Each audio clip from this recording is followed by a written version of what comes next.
إن الحمد لله نحمده ونستعينه ونستغفره ونعوذ بالله من شرور أنفسنا ومن سيئات أعمالنا من يهده الله فلا مضل له ومن يضلل فلا هادي له وأشهد أن لا إله إلا الله وحده لا شريك له وأشهد أن محمدا عبده ورسوله يا أيها الذين آمنوا اتقوا الله حق تقاته ولا تموتن إلا وأنتم مسلمون يا أيها الناس اتقوا ربكم الذي خلقكم من نفس واحدة وخلق منها زوجها وبث منهما رجالا كثيرا ونساء واتقوا الله الذي تساءلون به والأرحام إن الله كان عليكم رقيبا يا أيها الذين آمنوا اتقوا الله وقولوا قولا سديدا يصلح لكم أعمالكم ويغفر لكم ذنوبكم ومن يطع الله ورسوله فقد فاز فوزا عظيما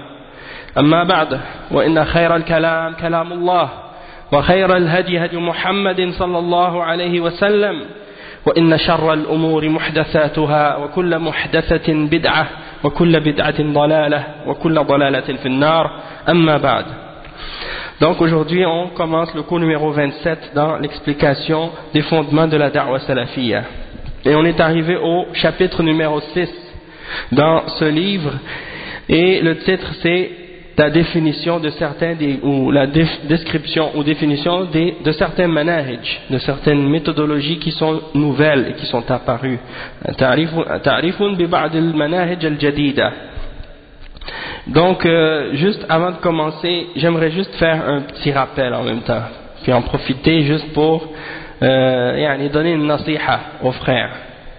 Et c'est au sujet en fait du fait que de plus en plus étant donné que cette da'wa elle commence à de plus en plus se faire connaître et se propager. Alhamdulillah Rabbil Alamin.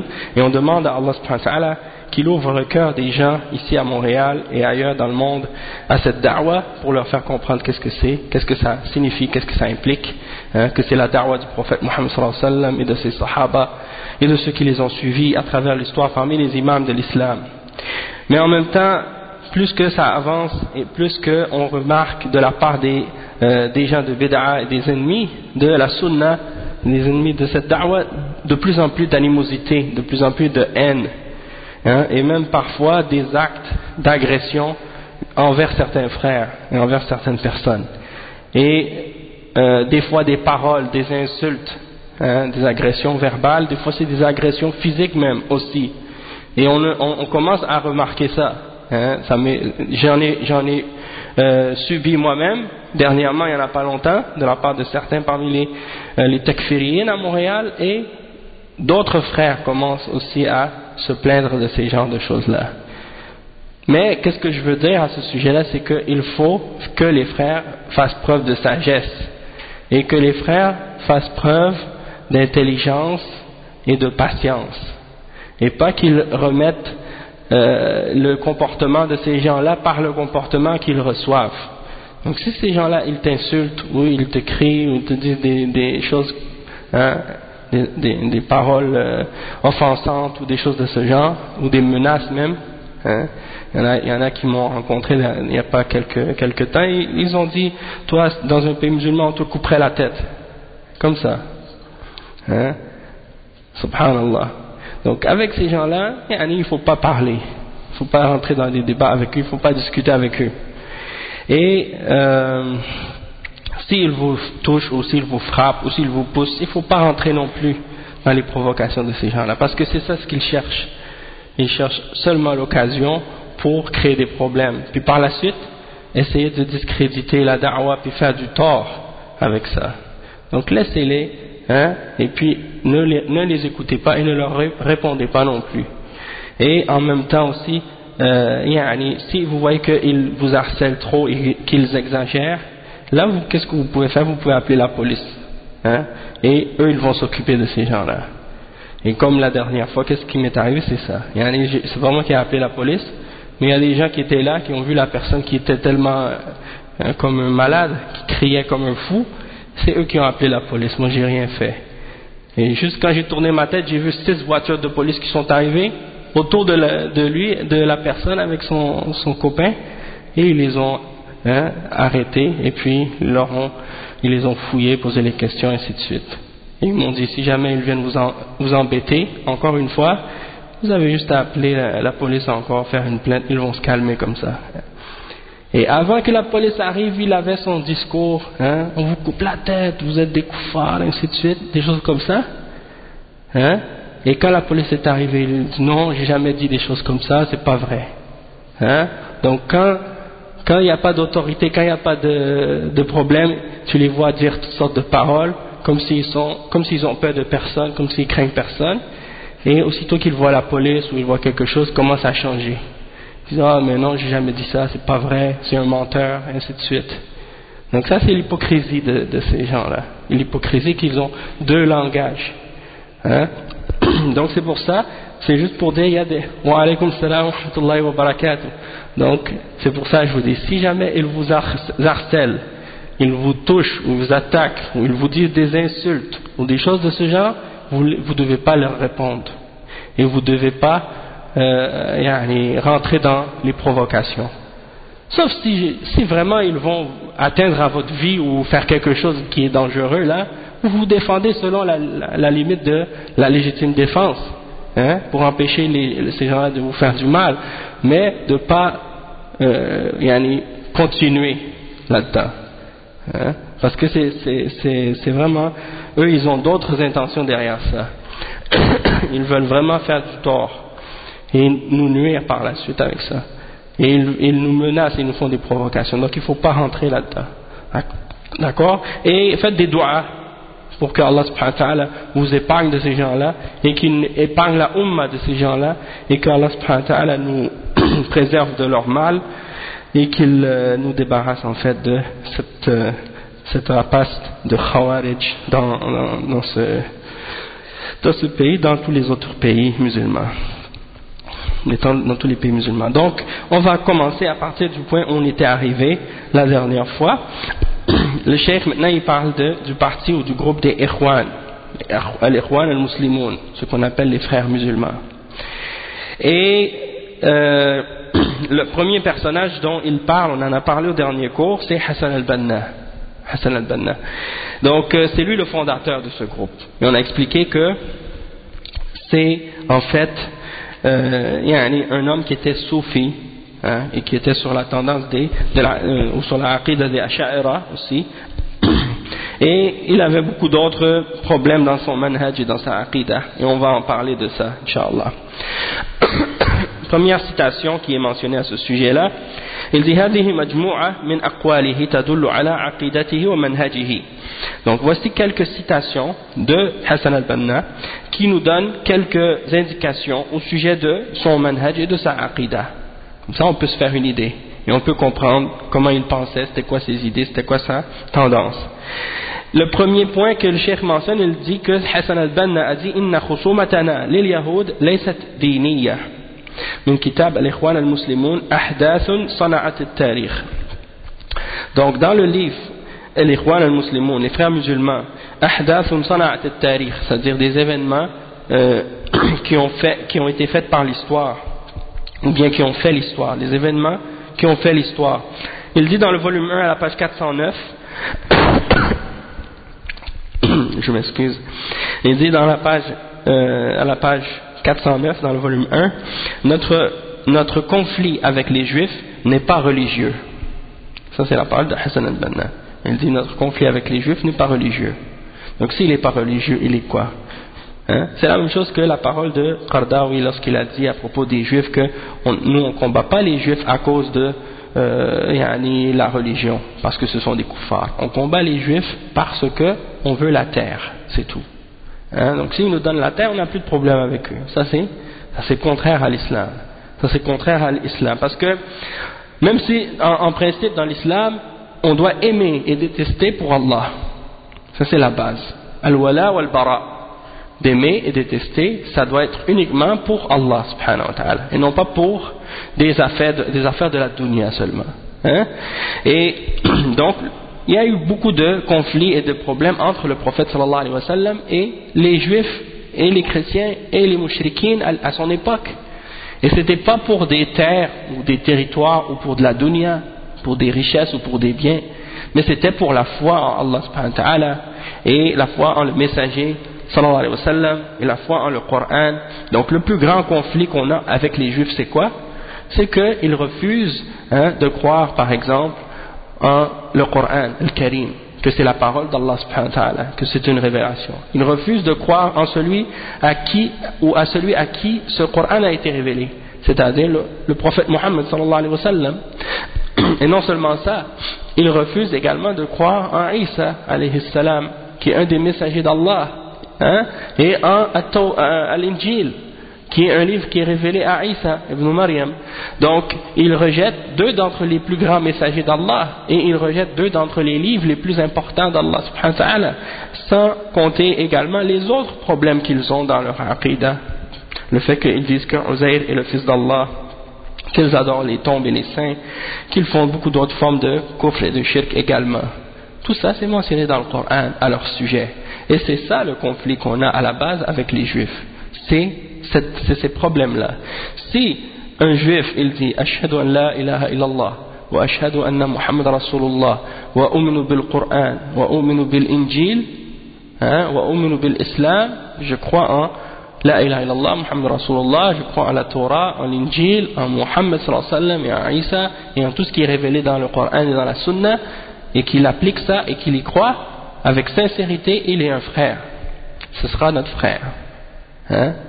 Il est rentré dans la religion d'Allah. Mais c'est ça, le problème c'est pas juste de savoir qu'est-ce que ça signifie, mais c'est non seulement de savoir, mais d'y croire réellement et de l'appliquer. C'est ça, donc c'est pour faire comprendre que si les juifs par exemple ils nous redonnent la terre, mais qu'ils ont gardé leur mécréance et leur kufr, eh bien le conflit qu'on a avec eux va continuer. Ça ne s'arrête pas juste parce que ils ont donné la terre, d'accord?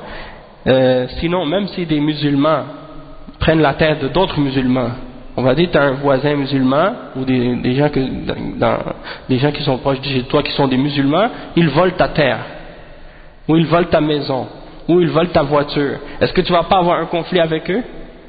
Même si ce sont des musulmans, tu vas avoir un conflit avec eux. Mais ce n'est pas la même catégorie de conflit, parce que c'est des conflits pour des choses de la dunya. Donc tu as le droit dans ce cas-là de prendre des recours légaux pour retrouver tes biens et réparer l'injustice. Mais ce n'est pas la même chose que la personne qui est kafir, que tu détestes à cause de son kufr et à cause de sa désobéissance dans les fondements de la religion d'Allah.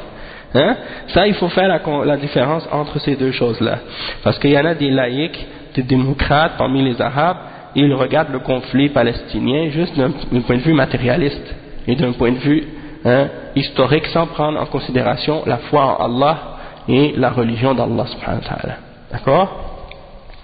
Ensuite, le point numéro 2, le cheikh il mentionne, il dit يقول من عادتنا أن نخرج في ذكرى مولد الرسول صلى الله عليه وسلم بالمواكب بعد الحضرة كل ليلة من أول ربيع الأول إلى 12 منه ننشد القصائد ومما كان ينشده هذا الحبيب مع الأحباب قد حضر وسامح الكل فيما قد مضى وجرى انظر مذكرة الدعوة والدعاة. Donc qu'est-ce qu'il dit comme deuxième point? Hassan al-Banna il disait parmi nos habitudes c'est que nous sortions dans la célébration du rappel de la naissance du prophète sallallahu alayhi wa sallam en groupe, en char, et après avoir fait qu'est-ce qu'ils appellent al-hadra, les soufis, parce qu'ils faisaient partie d'une tariqa soufia comme je disais qui s'appelle al-Hisafiyya, al-Shadhiliyya. C'est une des turuq parmi les centaines de turuq qui existent en Égypte. Il y en a plein en Égypte, mais il y en a aussi partout dans d'autres pays musulmans aussi. Eh bien, qu'est-ce qu'ils faisaient quand ils allaient faire al-Hadra? Al-Hadra c'est quoi? Ils sont dans leur centre où ils se réunissent et là qu'est-ce qu'ils font? Ils commencent à faire des tambours et puis en même temps ils font des mouvements. Ils vont par exemple tous se mettre en cercle dans la mosquée, puis il y a un qui est au milieu, puis il y en a un qui joue le tambour, puis là ils commencent à, par exemple lentement, au début c'est tout à fait, c'est tout lentement, ils vont dire par exemple La ilaha illallah, ou bien ils vont dire Allah hay, ou bien ils vont dire quelque chose comme ça, tu vois, au début. Puis là, ils se penchent comme ça en avant, en arrière, lentement, tu vois, au rythme du tambour. Puis à mesure que ils continuent, ils avancent, ils vont de plus en plus vite, ok? Et puis à la fin, c'est ça, il y en a même des fois, ils sautent sur place, ils tournent en rond, hein? Et ça devient comme une sorte de discothèque à la fin, hein? C'est comme ça qu'ils font, Allah musta'an. Et ils pensent, eux, que ça c'est un dhikr. Les juifs aussi font ça, c'est vrai. Ça ressemble beaucoup à ce que les font juifs. Et non, tu les vois, les juifs, même quand tu les vois par exemple au mur des lamentations, tu les vois, ils commencent à se pencher comme ça, à faire des mouvements rapides en avant, en arrière, comme ça. Donc c'est ça qu'ils font les soufiyines. Donc eux ils font ça et ils pensent que dans cette hadra, ça s'appelle hadra, pourquoi? Parce qu'ils pensent que le prophète sallallahu alayhi wa sallam yahdur. C'est de là que ça vient le nom Hadra, c'est-à-dire il croit que le prophète sallallahu alayhi wa sallam, il se présente directement dans cet endroit-là. Oui, il y en a qui croient physiquement, il y en a qui croient juste qu'il vient comme avec son âme ou je sais pas quoi, qu'il vient à ce moment-là. Et donc, il croit qu'il apparaît en plein milieu. Tu vois. Et des fois leur cheikh il est au milieu aussi, des fois il est à côté, des fois au milieu, en tout cas il y a toujours quelqu'un qui est au milieu, Allah al-Musta'an. Donc ça c'est pour dire ils font al-hadra, ça fait partie des bid'a, des choses contraires à la sunna du prophète sallallahu alayhi wa sallam, qui ont été innovées et inventées, qui n'ont rien à voir avec l'islam. Donc qu'est-ce qu'il dit, il faisait quoi? Il dit chaque nuit, chaque première nuit du mois de Rabi' al-Awwal jusqu'au 12e jour, ou jusqu'à la 12e nuit de Rabi' al-Awwal, il sortait, puis il faisait des anachid. Anachid c'est quoi? C'est comme des genres de chansons comme ça, tu vois, des poèmes qu'ils récitent en même temps qu'ils font leur danse et leur mouvement, ok? Puis parmi qu'est-ce qu'ils chantent, c'est هذا الحبيب مع الأحباب قد حضر. الحبيب, c'est-à-dire ce bien-aimé, c'est-à-dire le prophète sallallahu alayhi wa sallam. مع الأحباب قد حضر, c'est-à-dire avec les bien-aimés, les autres compagnons avec qui ils sont, les autres soufis. قد حضر, c'est-à-dire il est venu, il est arrivé, il est venu, il s'est présenté. سامح الكل فيما مضى وجرى, c'est-à-dire il a excusé à tout le monde qu'est-ce qui s'est passé et qu'est-ce qu'ils ont fait, en voulant dire qu'ils pensent que c'est lui qui va pardonner leurs péchés. Et ça c'est shirk, parce que c'est seulement Allah subhanahu wa ta'ala qui pardonne les péchés. Donc ça c'est des exemples des croyances des soufiyines, et ça fait partie des exemples qu'est-ce que Hassan al-Banna célébrait et qu'est-ce qu'il pratiquait comme religion. Donc est-ce que quelqu'un qui a des paroles comme ça ou des idées comme ça, on va le prendre comme un chef ou un guide, ou un orientateur, comme orienteur religieux, et même le titre qu'ils donnent au chef de leur groupe, à chaque fois qu'il y en a un qui part, il y en a un nouveau, ils l'appellent le Murshid. Donc ils l'appelaient le Murshid, et ça ressemble beaucoup au titre qu'ils donnent à un cheikh soufi aussi, le guide spirituel, le Murshid, ou le cheikh, ou le Murshid. Donc ça c'est un exemple de ça, c'est dans le livre Mudhakkiratu ad-Da'wa wa ad-Du'at, la page 22-23.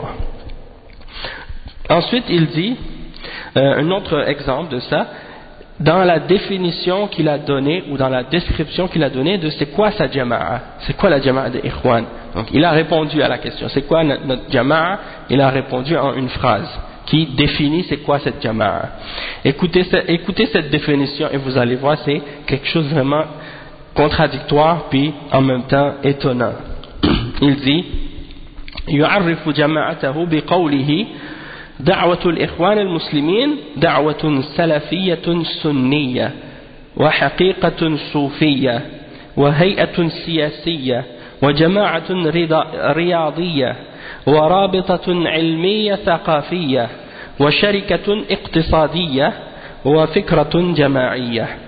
انظر مجموعة رسائل حسن البنا صفحة 358 ومن هذا التعريف تتعرف على حقيقة الإخوان التجميعية التمييعية المتلونة. Donc, المتلونة. Donc, qu'est-ce qu'il dit? Il dit que la définition que Hassan al-Banna a donnée de son groupe est la suivante.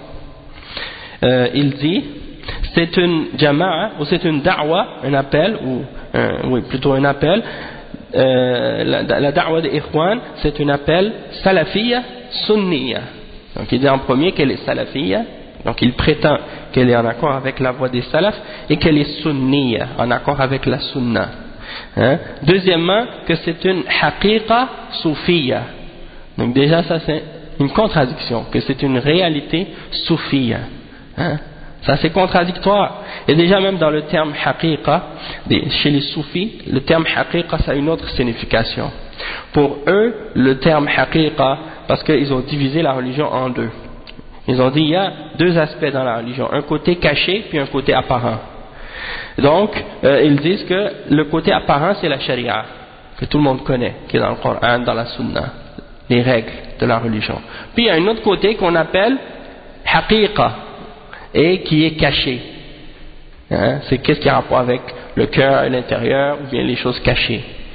Et pour eux, en fait, c'est que ils disent que lorsque tu as atteint, les soufis, ils disent ça même dans leurs livres, que lorsque tu as atteint le niveau de la réalité, haqiqa, tu n'as plus besoin de respecter les règles de la sharia. Hein? Mais ça, ils ne le disent pas en premier à tout le monde. Ils le disent juste après, une fois que quelqu'un est rentré dans le soufisme. Là, après, plus tard, quand il a atteint soi-disant ce degré-là, ils disent ça y est, t'as plus besoin de respecter les règles de la charia. Hein? Ils vont pas dire ça aux débutants soufis là qui commencent. Et c'est pour ça que, par exemple, tu vois qu'ils prennent un verset dans le Coran, par exemple, qui dit wa'bud rabbaka hatta ya'tiyaka al-yaqin. Ils prennent ce verset-là, ils l'interprètent dans ce sens-là. Il dit adore ton Seigneur jusqu'à ce que tu arrives à la certitude. Eux, ils pensent que ça veut dire que quand tu es arrivé à la certitude, tu as atteint le degré de la certitude, ça y est, tu n'as plus besoin d'adorer Allah. Parce que Allah, il dit adore Allah jusqu'à ce que tu aies atteint la certitude. Donc quand tu as atteint la certitude, ça y est, tu n'as plus besoin d'adorer Allah. Mais ça, c'est une compréhension totalement incorrecte et fausse. Wa alaykum salam wa rahmatullah. Puisque wa'bud rabbaka hatta ya'tiyaka al-yaqin, ça veut dire la mort. C'est-à-dire adore ton Seigneur jusqu'à ce que la mort t'arrive. Et non pas le fait d'atteindre un degré qui s'appelle al-yaqin, puis qu'après ça, ça y est, t'as plus besoin d'adorer, t'as plus besoin de jeûner, t'as plus besoin de faire rien. Ça c'est de l'ignorance, et c'est de la déformation des interprétations de l'islam. Donc ça c'est un exemple. Après il dit wa hay'atun siyasiyya, et il dit c'est un organisme politique. Et il dit wa jama'atun riyadiyya, et c'est un groupe sportif aussi, un groupe de sport. Et il dit wa rabitatun ilmiyya thaqafiyya, et c'est une ligue scientifique et culturelle. Et il dit wa sharikatun iqtisadiyya, et c'est une entreprise économique. Hein? Et il dit ensuite wa fikratun jama'iyya, et c'est une pensée de regroupement. Hein? Donc, subhanallah, ça c'est dans son livre Majmou'at Rasail Hassan al-Banna. Ils ont fait un livre qui s'intitule Un recueil des écrits de Hassan al-Banna. À la page 358, on retrouve cette définition-là des Ikhwan. Et le cheikh il dit, si tu regardes cette définition qu'il donne, tu comprends maintenant la réalité de la jama'a des Ikhwan, qu'ils essaient de réunir tout le monde et de faire plaisir à tout le monde et de s'adapter à tout le monde. Donc ils ont une définition d'une jama'a qui contient tout ce que tu veux dedans, en fait. Donc tu veux la politique, on l'a. Tu veux le soufisme, on l'a. Tu veux la salafia, on l'a. Tu veux l'économie, on l'a. Tout ce que tu désires, on l'a, donc. Hein? Tout en un. Hein? Allah al-Musta'an. Donc ça c'est clair que c'est pour faire plaisir à tout le monde, puis essayer de d'accommoder tout le monde dans ses désirs et dans ses passions. Puisque, bien entendu, si tu es salafi et que tu es sunni, eh bien tu ne peux pas en même temps opposer ça en te disant soufi par la suite. C'est une contradiction. Puis si tu vas dire par la suite que tu es un groupe, par exemple, ou bien une organisation politique, ou bien une organisation politique, donc dans ce sens que tu veux faire partie de qu'est-ce qui se fait au nom de la politique, comme la démocratie, puis les autres idéologies politiques, mais ça c'est également en contradiction avec le manhaj et la aqida et les règles de l'islam, comme on l'a expliqué dans les cours précédents. Donc ça c'est juste pour vous faire comprendre quelques exemples, mais sinon c'est sûr qu'il y en a beaucoup d'autres qu'on pourrait mentionner, des paroles comme ça, mais pour l'instant donc le cheikh il a uniquement mentionné ces 3 points là juste pour donner une idée. Si des gens veulent avoir plus de détails là-dessus, il y a le livre du cheikh Ahmed al-Najmi qui a été écrit et qui a été traduit aussi. Il y a des cours qui ont été faits par le frère Hassan Abou Asma en français dans la traduction de ce livre, et c'est un livre qui s'intitule comment ça s'appelle, Al-Mawrid al-Uzb al-Zulal. Donc c'est ça, Al-Mawrid al-Uzb al-Zulal. C'est un livre qui a été écrit pour expliquer les déviations et les égarements des Ikhwan et de Jamaat Tabligh aussi, un autre groupe qui s'appelle Jamaat Tabligh. Le cheikh il a bien expliqué ça, il a donné beaucoup de citations, beaucoup d'exemples, et aussi le cheikh Ahmed al-Najmi il a écrit d'autres livres aussi à ce sujet-là. Il y en a un qui s'appelle Ar-Radd al-Shar'i al-Ma'qul ala al-Muttasil al-Majhul, et ça j'ai fait des cours sur ce livre-là, je les ai mis sur le site, dans les cours sur le manhaj, et franchement il a vraiment bien répondu. C'est quelqu'un qui l'avait contacté, mais sans mentionner son identité. Donc il y a quelqu'un qui a appelé un de ses proches, puis il lui a dit je te donne une nasiha pour le cheikh Ahmed al-Najmi, que tu lui transmettes cette nasiha, d'arrêter de parler des groupes et des sectes et des ikhwan, puis de pas dire ça parce que les gens ça les comprennent pas, puis il faut pas parler de ça, puis ça fait de la division soi-disant, ou des choses comme ça. Donc le cheikh, qu'est-ce qu'il a fait? Il a répondu, et il a appelé la réfutation ou la réponse, il l'a appelé Ar-Radd al-Shar'i al-Ma'qul, c'est-à-dire la réfutation basée sur la révélation ou la sharia et la raison, contre, ou la réfutation contre celui qui comme on dit, l'anonyme, la personne qui m'a contacté de façon anonyme, hein. Il n'a pas voulu se présenter ou s'identifier, hein. Pourquoi? Probablement parce qu'il a peur de se faire afficher, comme on dit, que les gens sachent la réalité de qu'est-ce qu'il pense, de qu'est-ce qu'il a. Et ça c'est qu'est-ce qu'on remarque beaucoup de la part des gens de bid'a, des hizbiyin. Ils vont toujours essayer de se cacher, utiliser des pseudos ou des faux noms, ou bien d'attaquer de façon indirecte, hein, pour pas qu'on connaisse leur réalité. Donc ça c'est des exemples. Et il y a aussi un livre que le cheikh a écrit qui s'appelle aussi Al-Jawab liman talaba minni adamu tab' al-kitab, la réponse à celui qui m'a demandé de ne pas publier le livre. Parce qu'il a écrit le livre, quand il a écrit le livre Al-Mawrid al-Uzb al-Zulal, il a envoyé une copie à plusieurs parmi les ulama. Lui il fait partie des ulama du sud de l'Arabie Saoudite, Cheikh Ahmed al-Najmi, et il a envoyé ce livre à d'autres grands savants de l'Arabie Saoudite, et il a reçu des réponses positives des ulama, sauf il y en a un qui lui avait justement des tendances des ikhwan et des idées des ikhwan aussi, et lui il lui a répondu, il lui a dit je te conseille de ne pas publier le livre. Alors le cheikh il a écrit un livre qui s'appelle La réponse à celui qui m'a demandé de ne pas publier le livre. Et donc Inch'Allah, si j'ai l'occasion, j'ai l'intention de le traduire, Inch'Allah. Oui, c'est Abdullah ibn Jibrin, celui qui est décédé il n'y a pas longtemps. Donc il avait beaucoup d'idées et de positions en faveur avec les Ikhwan. Donc c'est pour ça. Tu vois, il critiquait beaucoup d'ulama qui étaient sur la voie des salafs et tout, puis il défendait les ikhwan et les sururiya. Hein? Donc c'est pour ça. Le cheikh il l'a réfuté. Cheikh Ahmed al-Najmi l'a réfuté dans ce livre-là. Ensuite, Sayyid Qutb, maintenant c'est le deuxième personnage dont on va parler. C'est, on peut dire, la personnalité numéro 2 dans le mouvement des frères musulmans. Ok? Et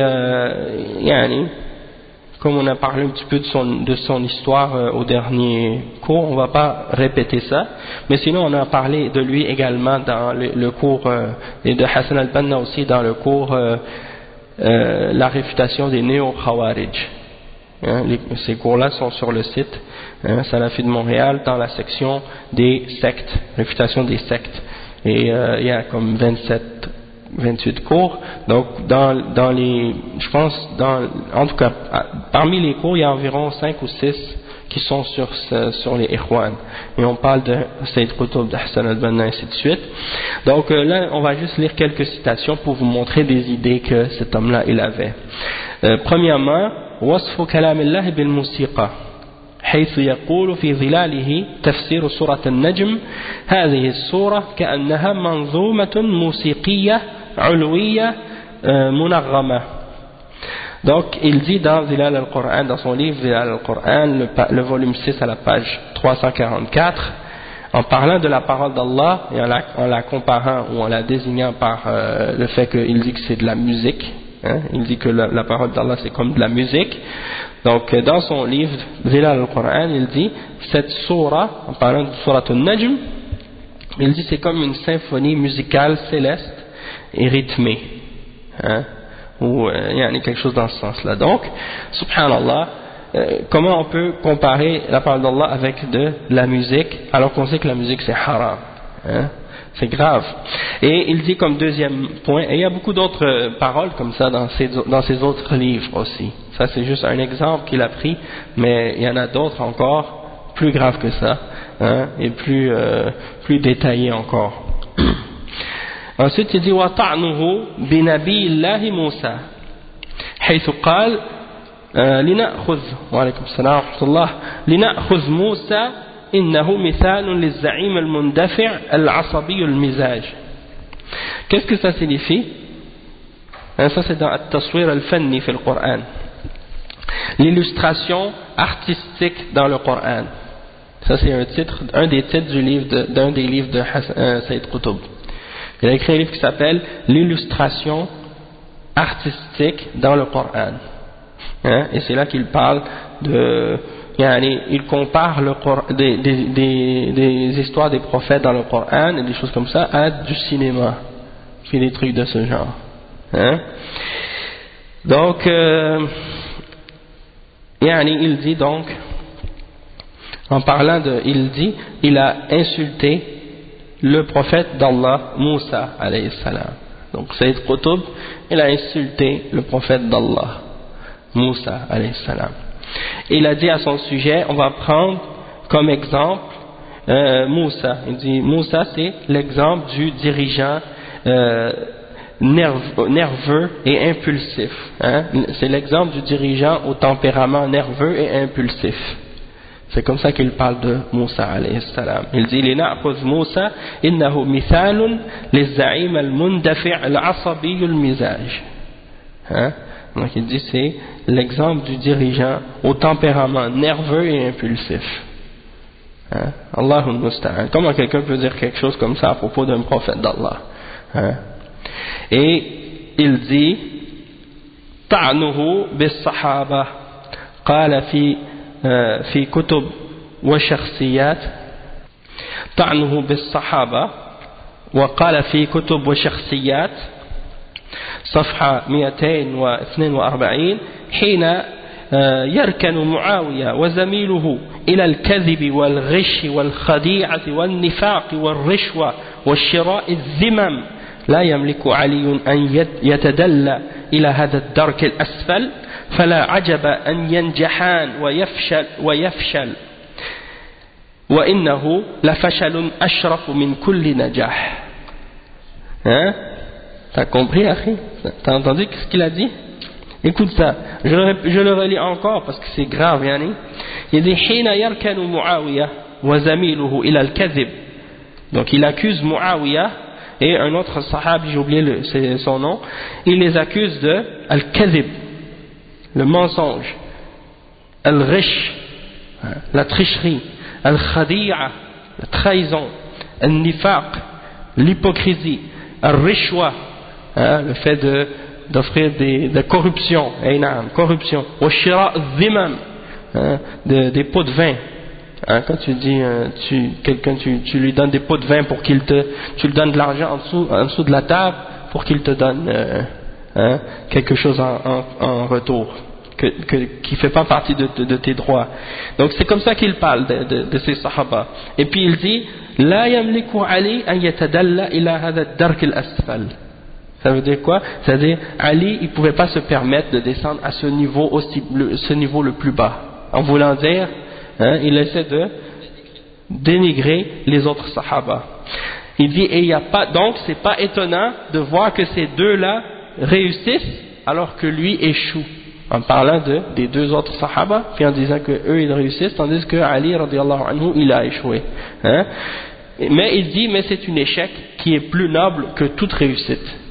En voulant dire du fait qu'il a échoué, mais du moment qu'il n'a pas, du moment qu'il a échoué parce qu'il a refusé de descendre au même niveau bas dans le comportement que ce qu'il prétend au sujet des autres sahaba qui ont, selon ce qu'il dit, fait du mensonge et de la trahison et de l'hypocrisie et de la corruption, ainsi de suite. Donc il dit c'est comme si c'était une réussite. Mais ça c'est grave. Ça c'est des accusations contre des sahaba et on sait que c'est pas permis d'insulter les sahaba et que quelqu'un qui insulte les sahaba, c'est clair que c'est un mubtadi'. Et qu'il n'insulte pas seulement les sahaba, il insulte l'islam. Muawiya radiyallahu anhu fait partie des scribes qui ont écrit la révélation d'Allah, qui ont écrit le Coran. Tu mets des doutes en Muawiya, tu mets des doutes en le Coran. Et pas juste ça aussi, donc c'est grave. Et les ulama ils ont clarifié, les ulama de Ahl Sunnah ils ont clarifié l'égarement et la position à adopter envers quelqu'un qui insulte les sahaba. Et ça c'est la voie des Rafida, c'est la voie des Shia Rafida et des Khawarij. Donc c'est pas permis de suivre cette voie et c'est pour ça que les Rafida en Iran, pour faire leur soi-disant révolution, ils ont utilisé les livres de Sayyid Qutb parce qu'ils ont trouvé dedans des choses qui étaient en accord avec leur secte pour insulter les sahaba. Et ils ont aimé ça, ils ont aimé ces paroles-là. Quand ils ont lu ces paroles-là de Sayyid Qutb, ils sont devenus fous de joie et ils ont propagé les livres de Sayyid Qutb partout pour inciter les gens à ces révolutions-là. Et en fait c'est la branche chiite des Ikhwan, parce qu'il y a même parmi les Ikhwan il y a toutes les sectes, parce qu'ils acceptent tout le monde, ils appellent tout le monde avec eux. Il n'y a pas une aqida spécifique pour faire partie des Ikhwan, et ils rejettent personne. Ils rejettent personne dans le sens que du moment que tu acceptes de suivre les lignes politiques du groupe, en dehors de ça tu peux avoir les tendances, les croyances et les principes que tu veux, tant que ce n'est pas en contradiction avec les règles de base selon le groupe, le parti politique, comme les partis des koufars. Tu peux soi-disant, comme ils disent, quelqu'un peut être dans n'importe quelle religion, il fait partie du parti qu'il veut, parti libéral, parti autre parti, soi-disant il peut croire en qu'est-ce qu'il veut, mais du moment qu'il respecte les règles du parti. Donc les Ikhwan c'est comme ça, tu peux être soufi, tu peux être ash'ari, tu peux être chi'i, tu peux être takfiri, djihadi, khariji, n'importe quoi, mu'tazili, c'est pas important pour eux. L'important c'est de l'objectif et d'arriver à leur objectif. Donc c'est pour ça qu'ils veulent pas que des gens clarifient les questions de aqida et qu'ils veulent pas que les gens parlent de tawhid et de la sunna, parce que ça ils disent ça va nous diviser, puisqu'ils veulent juste unir tout le monde en même temps sur n'importe quoi. Du moment qu'ils veulent arriver à un objectif politique, donc tout ce qui va nous empêcher d'arriver à cet objectif politique, il ne faut pas en parler. Donc ça c'est des exemples. Il dit ensuite, comme un autre exemple de citation, dans le fait que Sayyid Qutb, il fait partie des gens qui ont fait le takfir de la Ummah, c'est-à-dire il déclare les musulmans kuffar, toute la Ummah, sans exception. Hein? Et parmi les exemples de ça, il dit dans une citation dans Zilal al-Qur'an, le volume 4 à la page 2122, il dit إنه ليس على وجه الأرض دولة مسلمة ولا مجتمع مسلم قاعدة التعامل فيه شريعة الله. Il dit إنه ليس على وجه الأرض دولة مسلمة. Il dit sur la face de la terre entière il n'y a pas un seul pays musulman et il n'y a pas non plus une société musulmane dans laquelle la règle de comportement est la charia d'Allah. Donc il n'y a pas de pays musulman du tout. Pour lui, tous les pays, c'est des pays de kufr, sans exception. Et là, il y a plein de gens aujourd'hui qui ont cette idée-là. Et en particulier, ceux qui... Non, ben c'est justement, c'est pour ça qu'ils viennent dans les pays de kufr. La plupart des takfiris, ils viennent tous vivre dans les pays de kufr. Ils ne veulent pas vivre dans les pays musulmans. Parce que pour eux, c'est des pays de kufr. Donc, ils ne vont pas rester là-bas. Hein? Allah musta'an. Ils préfèrent les pays des chrétiens et des juifs. Hein? Parce que dans les pays des chrétiens et des juifs, ils ont leur liberté d'expression pour appeler au takfir, pour appeler au khuruj, pour appeler à l'égarement. Et ils en profitent. Hein? Et les kuffars disent, ouais, ben ils ont le droit. Donc le point numéro ensuite il mentionne un autre exemple de ça. Il dit وقال في ظلاله أيضا فقد ارتدت البشرية إلى عبادة العباد وإلى جور الأديان ونكصت عن لا إله إلا الله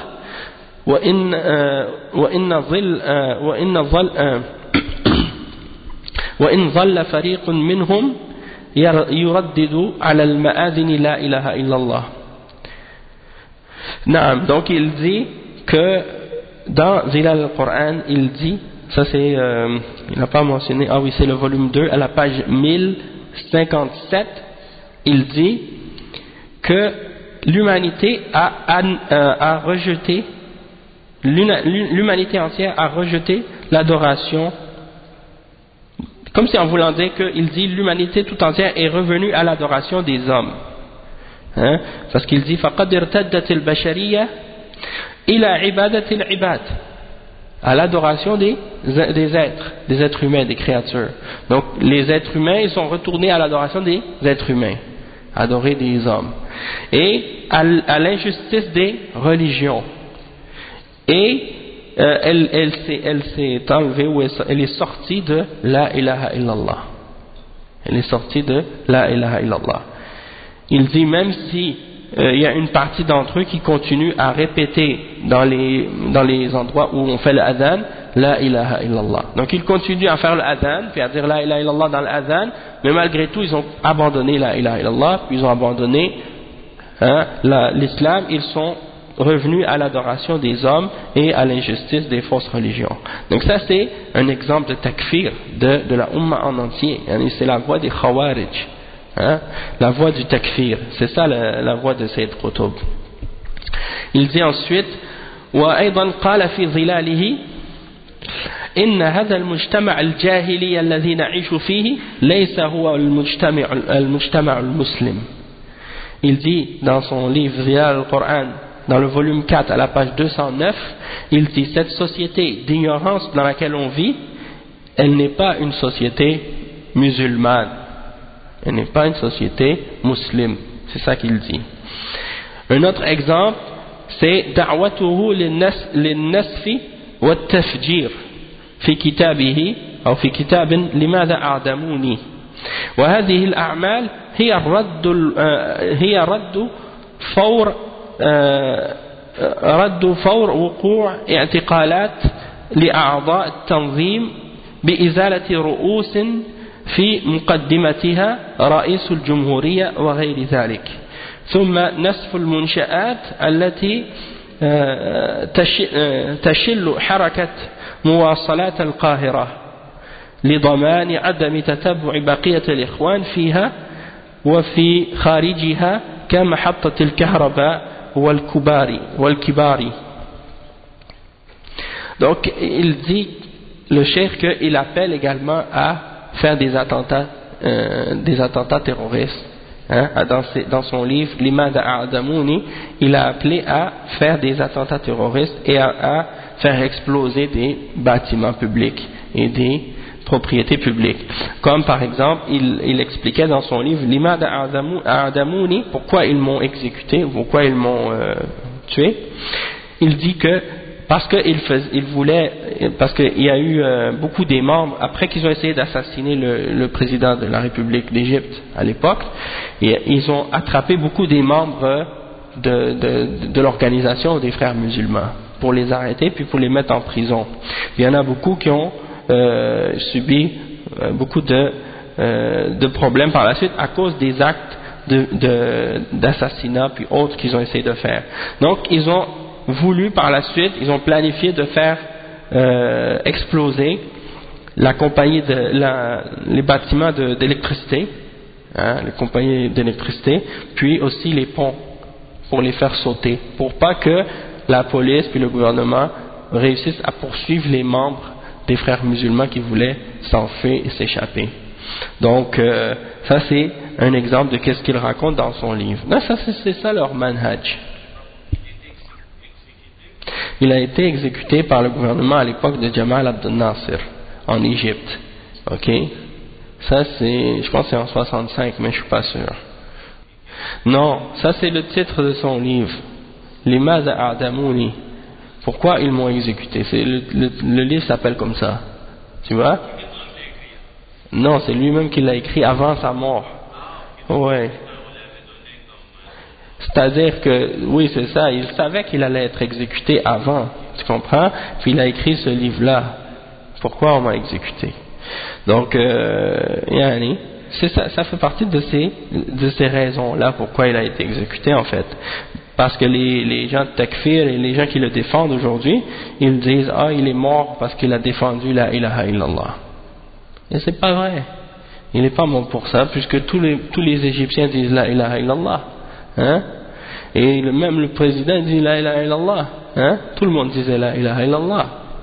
Donc c'est quoi la différence? Il faut bien comprendre que lui, sa signification de la ilaha illallah, c'est pas la même chose que les autres. Hein? Et c'est pas même la signification des ulama de l'islam. Il a sa propre définition de la ilaha illallah. D'accord? Et c'est une définition qui est incorrecte et qui est la définition des Khawarij. Hein? C'est pour ça qu'il faut faire attention. Et il y a un livre qui est écrit par Cheikh Rabi' al-Madkhali qui réfute donc les fausses croyances de Sayyid Qutb à ce sujet-là. Et Cheikh Rabi' il a écrit plusieurs livres.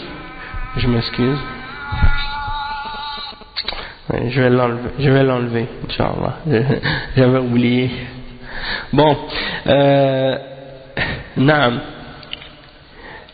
Donc, comme je disais, il a écrit plusieurs livres pour réfuter Sayyid Qutb. Parmi les livres qu'il a écrits, il y a un livre qui s'appelle Adwa Islamiyya. Non, je ne me rappelle plus le titre au complet, mais c'est Adwa Islamiyya ala Sayyid Qutb wa afkarihi wa manhajihi ou quelque chose comme ça, ala fikrihi wa manhajihi. C'est Cheikh Rabi dans ce livre-là, il fait un résumé des erreurs et des égarements de Sayyid Qutb. Il donne des exemples de citations et il réfute ces erreurs-là. Et il y en a beaucoup d'autres livres aussi, comme Mata'in Sayyid Qutb fi sahabati Rasulillah sallallahu alayhi wa sallam, on en a parlé la dernière fois, les attaques ou les critiques ou les insultes de Sayyid Qutb contre les sahaba et ainsi de suite. Donc on a parlé maintenant de Sayyid Qutb, on va fermer la page sur lui, on va mentionner un autre personnage qui s'appelle Abu Abdullah Ala al-Mawdoudi, un Pakistanais, et qui a fondé lui un groupe qui s'appelle Al-Jama'atul Islamiyya au Pakistan. Mais en même temps c'est la même chose que le groupe des frères musulmans, sauf que c'est la version Jama'atul Islamiyya, je crois.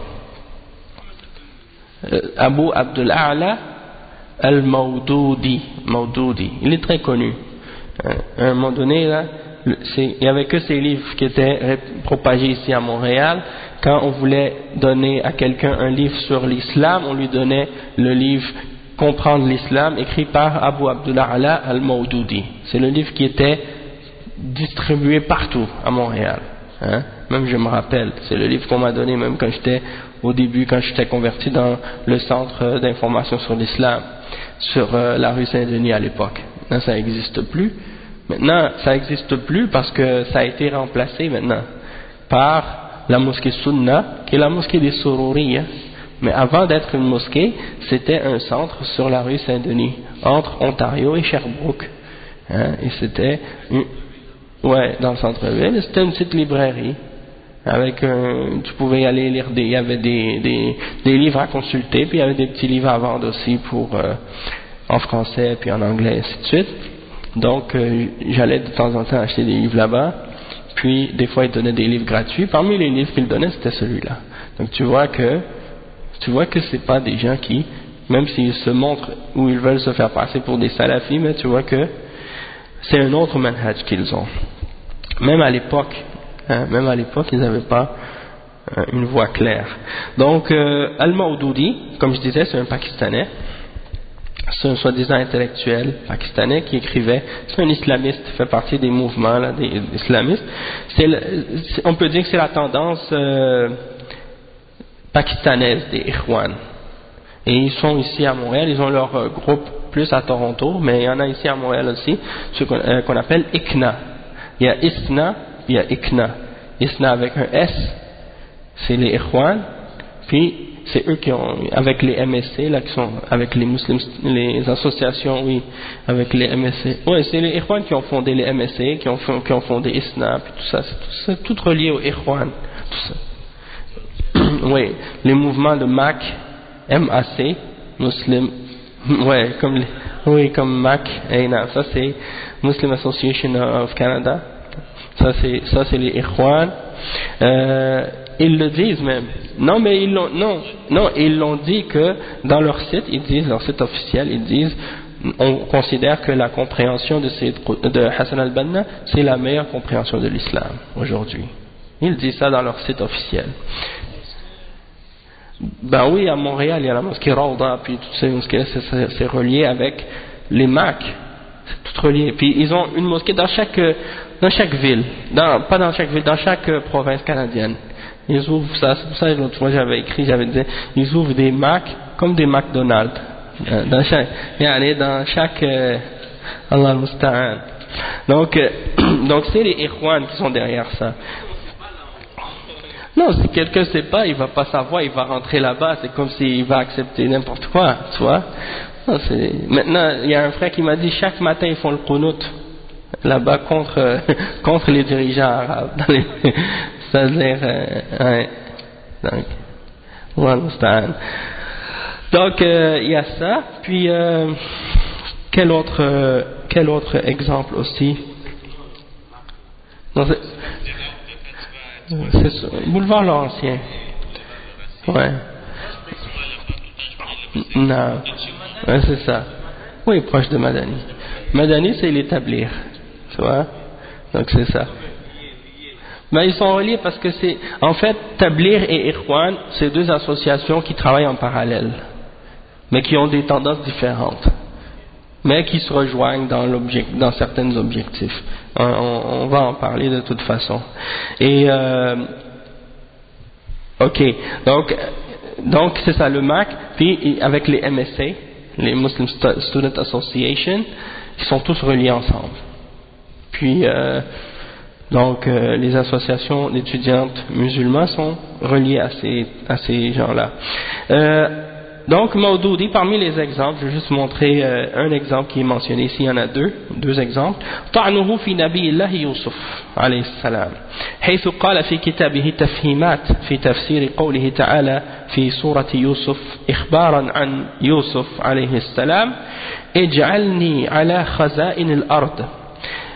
قال إن هذه لم تكن مطالبة لوزير المالية فقط بل إنها كانت مطالبة للدكتورية ونتيجة ذلك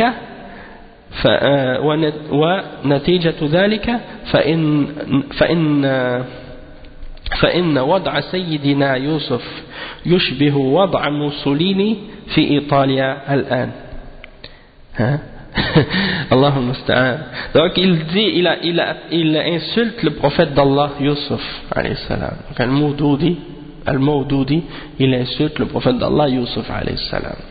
Dans son livre Tafhimat, dans le tafsir de Surat Yusuf, il parle de Yusuf, il dit, quand Allah mentionne dans le Coran que Yusuf a dit au roi en Égypte à ce moment-là, mets-moi responsable des dépôts, hein, ou des greniers ou des dépôts où on met les récoltes de la terre, hein, le blé, les grains, des choses comme ça, c'est moi qui va s'en occuper.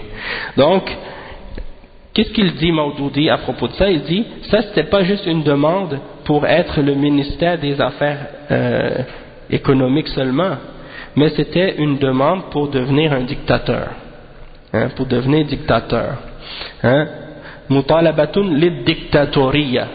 Et il dit donc, le résultat de ça, c'est que la situation de notre prophète Yusuf, hein, de notre Sayyid, et du Sayyiduna Yusuf, notre maître Yusuf, elle ressemble à l'état ou la situation de Mussolini en Italie aujourd'hui. Donc il compare le prophète Yusuf alayhi salam à Mussolini en Italie. Allah al-Musta'an. Et il dit dans un autre livre qu'il a écrit, il incite à la rébellion et à la révolte contre les dirigeants. Il dit ad-da'watu ila al-khuruj ala al-wulat. قال في كتابه تذكرة دعاة الإسلام دعوتنا لجميع أهل الأرض أن يحدثوا انقلابا عاما في أصول الحكم الحاضر الذي استبد به الطواغيت والفجرة الذين ملأوا الأرض فسادا. On voit que ça c'est le discours des Khawarij, des Takfirines aujourd'hui. Il appelle, il dit à la page 12 dans son livre Tazkiratu Du'at al-Islam, il dit, il appelle à la révolte contre les dirigeants musulmans. Il dit, notre da'wa est un appel, notre appel est un appel à tous les habitants de la terre de faire des coups d'État généralisés dans les fondements du pouvoir qui sont au pouvoir actuellement, et qui est utilisé, qui est pris en main par les tawarit et les pervers qui ont rempli la terre de corruption. En voulant dire, il appelle les dirigeants des tawarit et des fajara. Comme les takfirines, quand ils parlent des dirigeants, ils disent que ce sont des tarout ou des tawarit et que ils permettent ou ils incitent les gens à se révolter contre eux sans tenir compte du tout des hadiths à ce sujet-là, et sans tenir compte non plus des paroles des Sahaba et des paroles des imams d'Ahl Sunnah wal Jama'a qui ont tous, à toutes les époques, mentionné que on doit écouter et obéir aux dirigeants dans le bien, et même s'ils frappent notre dos, même s'ils prennent notre bien, c'est-à-dire que même s'ils font de l'injustice, tant qu'on ne voit pas un kufr qui est clair et apparent, et que ça c'est obligatoire pour les musulmans de respecter ce principe-là, et que même si on voit quelque chose qui est kufr, comme les ulama d'Ahl Sunnah l'ont mentionné, et que si on pense qu'en changeant le dirigeant ça va créer plus de désordre, plus de corruption, plus de problèmes que celui qu'on veut enlever en enlevant ce dirigeant-là, que ça va faire couler le sang, que ça va détruire la stabilité, la sécurité, la paix dans le pays, qu'il y aura il y a beaucoup de choses qui vont être détruites, comme l'honneur et la paix et la sécurité, que les gens pourront plus marcher dehors en sécurité. Ils auront peur pour leurs biens, ils auront peur pour leur vie, ils auront peur pour leur honneur, pour leurs femmes, pour leurs filles, qu'il n'y aura plus rien d'établi dans la société. Donc ça c'est des conséquences qui sont plus dangereuses et plus graves que le fait d'avoir un dirigeant qui est mauvais. Donc les ulama ont interdit dans des situations comme ça le fait de prendre les armes contre eux.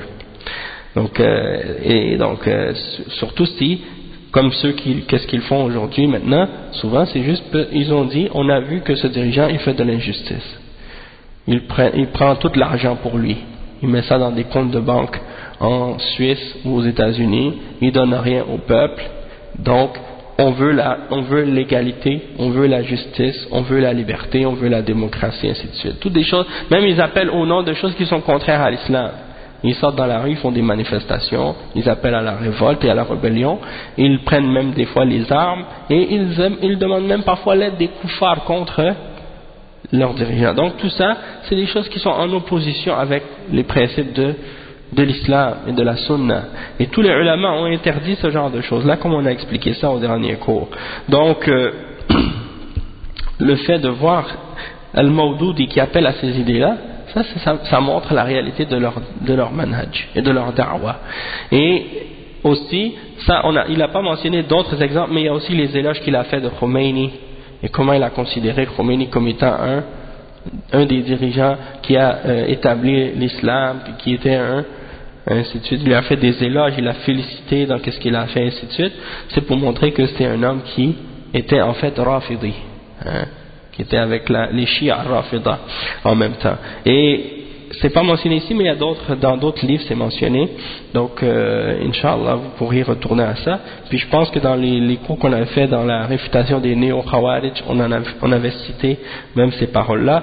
Sinon, dans les cours qu'on a fait contre les Rafida, Shia, la réfutation des Rafida, on a parlé de ça dedans. Ensuite, il y a des exemples qui sont donnés au sujet de Mohammed Qutb. Mohammed Qutb c'est le frère de Sayyid Qutb.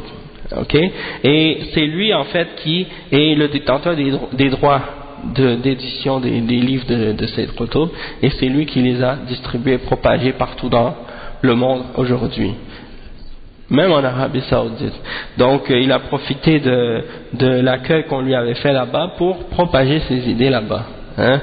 Et il dit, le cheikh à ce sujet-là, il dit wa Muhammad Qutb ma yuqalu fi Sayyid yuqalu fi akhihi فهو الذي تولى نشر كتب سيد قطب وطبعها بالعشرات مع عدم التحذير من أي شيء مما احتوته من أخطاء وهو من كبار الإخوان القطبيين وكتابه واقعنا المعاصر خير شاهد.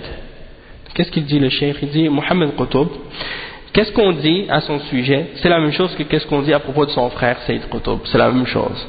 Et c'est lui qui a été le responsable de la distribution de tous les livres de Sayyid Qutb. Il les a distribués par dizaines. Et il n'a même pas mis en garde contre aucune des erreurs qui étaient dans ces livres. Alors que c'était sa responsabilité en tant que le détenteur des droits. Wa alaykum salam wa rahmatullahi wa barakatuh. Et il fait partie des plus grands parmi les Ikhwan et les Qutbiyin. Et comme on peut le voir dans son livre qu'il a écrit qui s'appelle Waqi'una al-Mu'asir. Waqi'una al-Mu'asir. Et donc ça c'est des exemples. Et comme je mentionnais au dernier cours les exemples des paroles de l'imam de l'autre mosquée, la mosquée Sunna, qu'est-ce qu'il avait dit dans sa khutbah? Et bien, juste à ce sujet-là, pour montrer encore comment il a été influencé par Mohammed Qutb et ses idées de Sayyid Qutb et comment c'est un Qutbi, c'est qu'une fois j'étais allé le voir pour lui demander une question à propos des Murji'a. Je lui ai dit, est-ce que tu connais un livre qui explique ou qui clarifie la aqida des Murji'a? Et bien, qu'est-ce qu'il m'a répondu? Alaykoum salam wa rahmatullah. Qu'est-ce qu'il m'a répondu? Il m'a dit, ouais, va voir dans le livre de Mohammed Qutb, Waqi'un al-Mu'asir. Donc, comment quelqu'un, il va donner comme référence pour un sujet qui a rapport avec l'aqida, et pour avoir une compréhension correcte de notre aqida, un livre écrit par Mohammed Qutb à ce sujet-là. C'est la dernière des personnes à qui on réfère quelqu'un. Donc le fait qu'il réfère à ce genre de livre, c'est la preuve de son manhaj, que c'est un Sururi et un Qutbi. Donc il peut bien se prétendre salafi comme il veut, mais quelqu'un qui réfère quelqu'un, quand il pose une question sur l'aqida, il réfère à Mohammed Qutb, ça veut dire que cette personne-là, il n'a rien compris de la salafiyya. Et là ensuite, on va parler de, le cinquième, c'est Mohammed Surur ibn Zayn al-Abidin. Mohammed Surur ibn Zayn al-Abidin.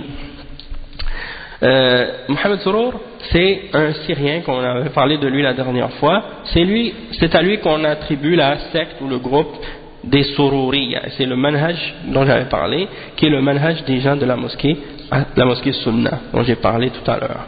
Et c'est eux qui propagent ce manhaj ici, puis il y en a des manifestations de ça un peu partout dans différents pays. Juste pour vous faire connaître certaines des distinctions qui existent entre le manhaj des Sururiya et le manhaj des Salaf as-Salih, je vais vous mentionner quelques exemples qui ont été mentionnés à ce sujet-là par un des frères qui écrit sur Sahab. Il a posté un texte qui s'intitule Les distinctions entre la Salafiyya et la voie des Sururiya. Il a donné plusieurs points pour distinguer entre les deux. Donc c'est avec ça qu'on va terminer le cours d'aujourd'hui. Le cheikh, ou bien le frère qui a écrit ça, il mentionne, il dit As-Salafiyoun yusnouna ala bilad at-tawhid wa yaquluna bi'annaha tahkumu shar'a Allah, tuhakkimu shar'a Allah. Baynama as-Sururiyoun al-Qutbiyoun yat'anuna fil mamlaka تصريحا أو تلميحا ويرون أنها لا تحكم بشريعة أو لا تحكم بشريعة الله. Une des différences entre les salafis et les sururiya, les qutbiya, déjà on ne peut pas faire une comparaison entre les deux parce que c'est comme comparer entre le haqq et le batil, mais c'est juste pour donner une idée et pour nous faire comprendre les distinctions pour qu'on puisse savoir la différence. Les salafis, ils font les éloges du pays du tawhid, c'est-à-dire l'Arabie Saoudite, et ils disent que c'est un pays qui juge selon la charia d'Allah. Même s'il y a des erreurs, ou parfois il peut y avoir des fautes, ça c'est vrai, personne prétend que c'est un pays parfait ou infaillible, toutefois on reconnaît que c'est un pays qui applique la charia et que c'est un État islamique. Que ça leur plaise ou non. Les Ikhwan, quand tu leur dis que l'Arabie Saoudite c'est un État islamique, ils disent non, c'est pas un État islamique, la femme n'a pas le droit de conduire une voiture. Allahul Musta'an. Donc pour eux c'est ça qui détermine. Ils disent non, c'est pas un État islamique parce qu'il n'y a pas d'élection. Subhanallah, donc les élections ça fait partie de l'État islamique. On n'a pas le droit de voter. Donc c'est pas un État islamique. Qui a dit qu'un État islamique c'est un État dans lequel on a le droit de voter? Donc ça c'est des définitions. Vous voyez que les Ikhwan, ils appellent aux idéologies des kuffars et à la philosophie des kuffars, et que pour eux un État islamique c'est un État comme le Canada, comme les États-Unis, un État comme la France, un État laïque, démocrate. Les gens de religion ne se mêlent pas de la politique, c'est les ingénieurs, les médecins, c'est eux qui s'occupent de la da'wa puis de la politique, puis les ulama eux ils se limitent juste à des questions secondaires, et ainsi de suite. Donc pour eux l'Arabie Saoudite là c'est le pire des exemples, le pire des pays. Aussi il faut que ce soit un pays socialiste pour eux, parce qu'un État islamique c'est un État socialiste pour eux. Et quand ils parlent du meilleur pays musulman aujourd'hui pour eux c'est quoi? C'est l'Iran. Malgré qu'il y a du shirk dedans, qu'il y a l'adoration des tombes, qu'il y a l'insulte des sahaba, ça c'est pas grave. Ils disent que le Coran qu'on possède c'est pas le vrai Coran, c'est pas grave ça. Ça c'est quand même, pour eux c'est un État islamique. Allah al-Musta'an. Mais l'Arabie Saoudite non, parce qu'on interdit l'adoration des tombes dedans, l'adoration des morts. Ça pour eux ça veut rien dire, c'est un détail, c'est pas important. S'il y a la monarchie, s'il y a un roi, puis qu'il n'y a pas de vote, il n'y a pas d'élection, c'est pas un État islamique. Alors que ça n'a rien à voir alors que la démocratie n'a rien à voir avec l'islam. Oui, bien entendu, il y a ça, mais il n'y a pas que ça aussi, parce qu'ils détestent tout. Ils veulent, partout où c'est pas eux qui sont au pouvoir, ils n'aiment pas. Même si c'est un pays qui applique l'islam et la charia, si c'est pas eux qui contrôlent, ils vont appeler à se rebeller contre ce dirigeant-là. Parce que c'est eux ils veulent le pouvoir, c'est ça, la réalité c'est ça. Donc, tandis que les sururiya, tu les reconnais par le fait qu'ils critiquent et ils attaquent l'Arabie Saoudite, soit directement ou soit indirectement, en disant qu'ils n'appliquent pas la charia d'Allah. Okay. Deuxième point, as-salafiyun yaquluna bi anna malik as-Saoudiya yuhakkimu ou yahkumu bi shari'ati Allah wa huwa muslimun لا يجوز تكفيره بينما السروريون القطبيون يرون أنه كافر طاغوت لا يحكم بشريعة الله ومنهم لا يكفره ولكن يطعن فيه ويرميه بالعمالة لليهود والأمريكان. Donc le cheikh il mentionne, ou le frère il mentionne que les salafis ils disent que le dirigeant, le roi de l'Arabie Saoudite, il juge selon la charia d'Allah et que c'est un musulman et qu'il n'est pas permis de le déclarer kafir. Tandis que les sururiya, les qutbiya, ils disent que c'est un kafir, que c'est un taghut et qu'il n'applique pas la charia d'Allah, et parmi eux il y en a qui ne le déclarent pas kafir mais qui l'insultent et qui l'accusent d'être un agent pour les juifs et pour les américains. Une autre distinction entre les salafiyya puis les salafiyoun et les sururiya, il dit as-salafiyun yaquluna bi'adami kufri aghlab hukam ad-duwal al-islamiyya baynama as-sururiyun al-qutbiyun yukaffiruna aghlab al-hukam wa illam yakun al-kull. Donc une autre distinction c'est que les salafis ils disent ils ne font pas le takfir des dirigeants dans les pays arabes en général, tandis que les sururiyoun, eux, ils font le takfir de la majorité des dirigeants, sans exception. Excepté peut-être des fois, ils ne font pas tout, mais sinon ils les déclarent presque tous kuffar. Donc ça c'est une distinction entre les salafis et les sururiya, qutbiya. Donc on voit que la distinction c'est ça. Ces gens-là ils se prétendent salafis, puis après ils font le takfir, comme les khawarij. Donc ils ne sont pas des salafis. Et un autre exemple, ils dit السلفيون يقولون بأن أغلب دول العالم الإسلامي دور إسلام وإن كانت لا تحكم أو لا تحكم وإن كانت لا تحكم بشرع الله للأسف الشديد بينما السروريون القطبيون يقولون بعدم وجود دار إسلام البتة في الوقت الحاضر ولا وجود لمجتمع مسلم.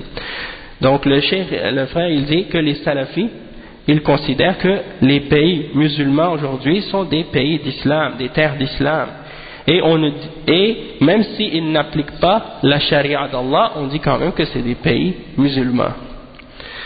Malheureusement c'est triste et c'est dommage qu'ils n'appliquent pas la charia, mais malgré tout on ne va pas faire le takfir des pays musulmans ou dire que ce ne sont pas des pays musulmans à cause de ça, tandis que les sururiya, les qutbiyoun, ils disent qu'il n'y a aucun pays musulman, il n'y a aucune terre d'islam à notre époque, qu'il n'y a pas un pays musulman, ça n'existe pas, une société musulmane n'existe pas aujourd'hui. Ça c'est ce qu'ils croient en général. Donc c'est des khawarij takfiriyoun. Il dit ensuite as-salafiyoun yuqarriruna anna la ilaha illallah ta'ni la ma'buda bihaqqin illallah lidhalika يحرصون على التوحيد ومحاربة الشرك بينما السروريون القطبيون يقررون أن لا إله إلا الله تعني لا حاكم إلا الله فاخترعوا قسما رابعا للتوحيد سموه توحيد الحاكمية ودندنوا عليه كثيرا لذلك يصرحون أو يحرصون على الحديث عن الحكام. Donc pour expliquer qu'est-ce qu'on a lu en dernier, le cheikh il dit que, ou le frère il dit que les salafis ils disent que la ilaha illallah ça signifie rien ne mérite d'être adoré excepté Allah, et c'est pour cette raison là qu'ils mettent beaucoup d'importance sur le tawhid et le combat contre le shirk, tandis que les sururiya, le qutbiyoun, eux ils disent que la ilaha illallah ça veut dire il n'y a pas de dirigeant excepté Allah, il n'y a pas de pouvoir excepté à Allah. Donc ils ont inventé une quatrième catégorie du tawhid. Nous on dit il y a tawhid al-rububiyya, tawhid al-uluhiyya et tawhid al-asma wa sifat. Et le fait d'appliquer la charia d'Allah et de juger que par ce que Allah a révélé, ça fait partie du tawhid aussi, al-rububiyya, et ça fait partie de al-uluhiyya aussi, mais on n'en fait pas une catégorie indépendante. Eux ils en ont inventé une catégorie quatrième qui est indépendante dans le but de se concentrer sur le takfir des dirigeants et pour mettre tout l'accent sur ça, pour mettre toute l'importance sur ça seulement, pour se permettre de faire des de takfir, puis de faire le takfir des dirigeants pour par la suite justifier les coups d'État, les rébellions, les attentats et tous les autres trucs qu'ils font aujourd'hui comme les manifestations et ainsi de suite. Le cheikh ensuite il mentionne, il dit as-salafiyun